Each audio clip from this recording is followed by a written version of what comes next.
Hey, this is Anne. And this is Megan, and we are going to be talking about the Sustainability Development Goals, specifically number 10, which is to reduce inequalities within and among countries. And this basically includes financial, gender, political, religious, racial, pretty much any inequality that you can think of. And it's so important because this affects all different groups of people, not just one group, which is why it was made a sustainability goal. Yeah, this goal is very important. It has a lot of different aspects, and probably the most important reason why we need to shed light on this topic is because not only does equality affect the world and countries, but also each individual person. So this has affected everyone, and everyone needs to be able to feel accepted and have equality. So today we're just going to be talking about all the different inequalities and different parts of equality.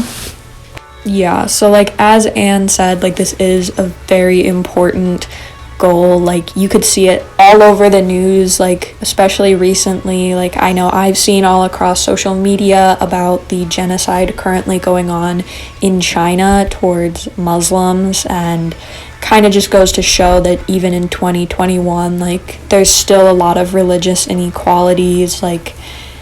People should be allowed to practice whatever religion they want because it's not affecting anyone else, but that's not happening. It's just, and I feel even though it's in the news, it's not really been something that people are focusing on. It's just this is a terrible thing, but no one has really taken the step to try and help anyone, which is why we need to shine some light on this subject. Yeah.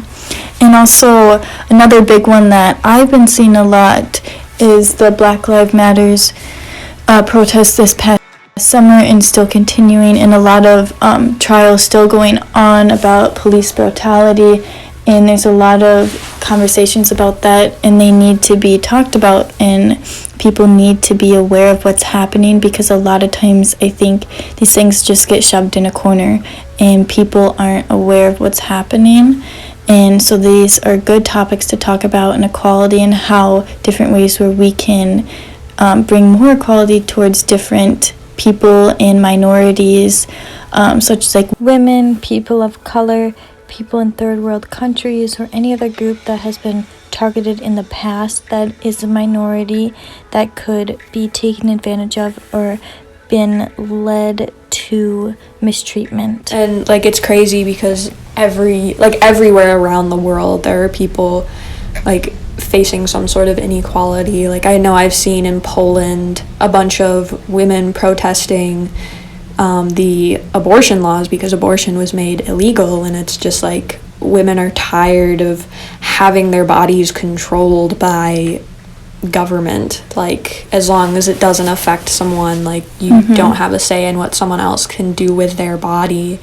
And it's just crazy to think the whole world is kind of just dealing with their own inequalities, and no one's really you'll see on social media or the news talking about it, but nothing's really being done to address these situations. Yeah, and there's two more big examples we have. One is poverty just across the whole world in the U.S. and a lot of other third world countries that are experiencing poverty, and then also unproportionate amount of men in predominantly white males in politics over women or other people of color or minorities. So starting with our first article that falls under one of the sub-goals, the first sub-goal that we're talking about is reducing income inequalities. And basically the article that I found is talking about how in developing countries, the average income has increased at a very fast rate in the last 25 years, which is a good thing. But there is still a large gap between first world countries and developing countries.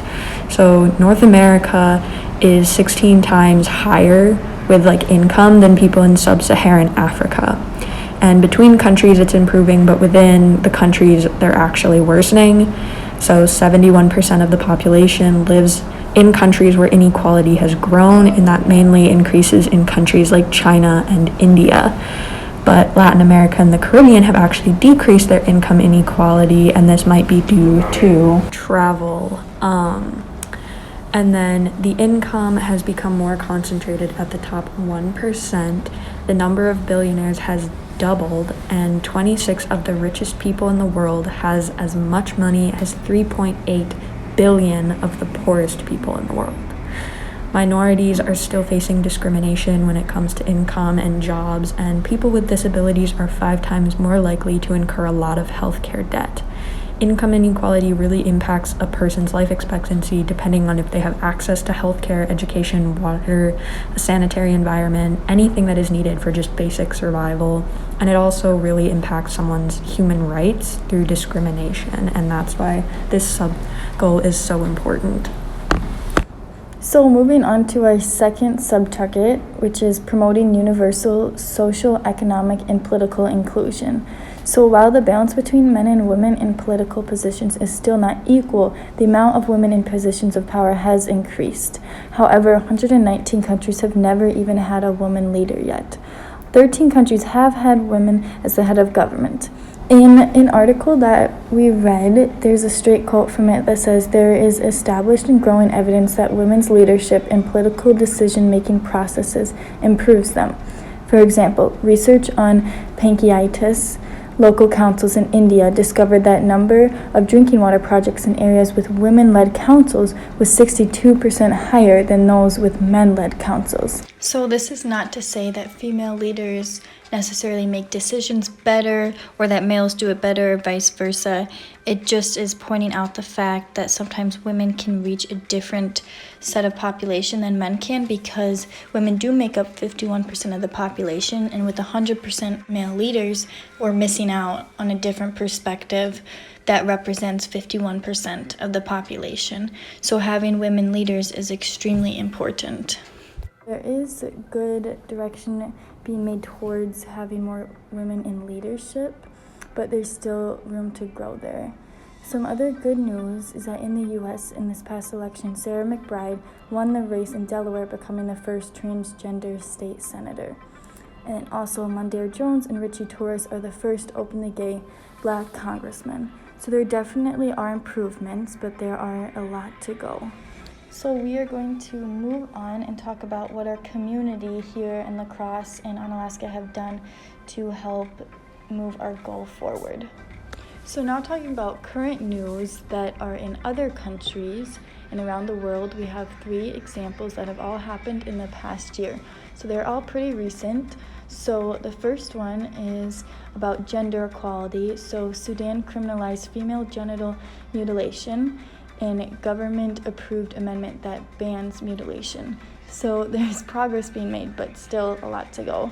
And another thing is that New Zealand passed a bill to ensure equal pay. So this is also has to do with gender equality. And the last thing is Costa Rica legalized same-sex marriage. So as you can see, there is things going around the world that are moving towards our goal. And we are going to now say a second example of things going around in the world that are very recent about how COVID has affected equality and made more inequality. So as Annie said, I will now be talking about how fighting inequality in the time of COVID is actually becoming a struggle. So there is a global index that shows catastrophic failure to tackle inequality, and it left a majority of the world's countries unprepared for COVID. So Norway is at the top, the United States is at 26th, and South Sudan ranks last on this index. And it kind of correlates with income inequality and how there was very low spending on public health care and very weak social safety nets and poor labor rights that left people not ready to deal with COVID-19. And this comes from an analysis from Oxfam and Development Finance International. It also shows how only 26 out of 158 countries were spending a recommended 15% of their budgets on healthcare prior to the pandemic. And only 103 countries, at least 1 in 3 workers lacked basic labor rights and protections like sick pay when the virus struck. And it kind of shows how inequalities, even if you don't think about affecting things like an entire country's ability to handle a pandemic, it just shows how it all kind of correlates, and how if you fix one problem, it makes fixing other problems easier. Yeah, so thank you for listening.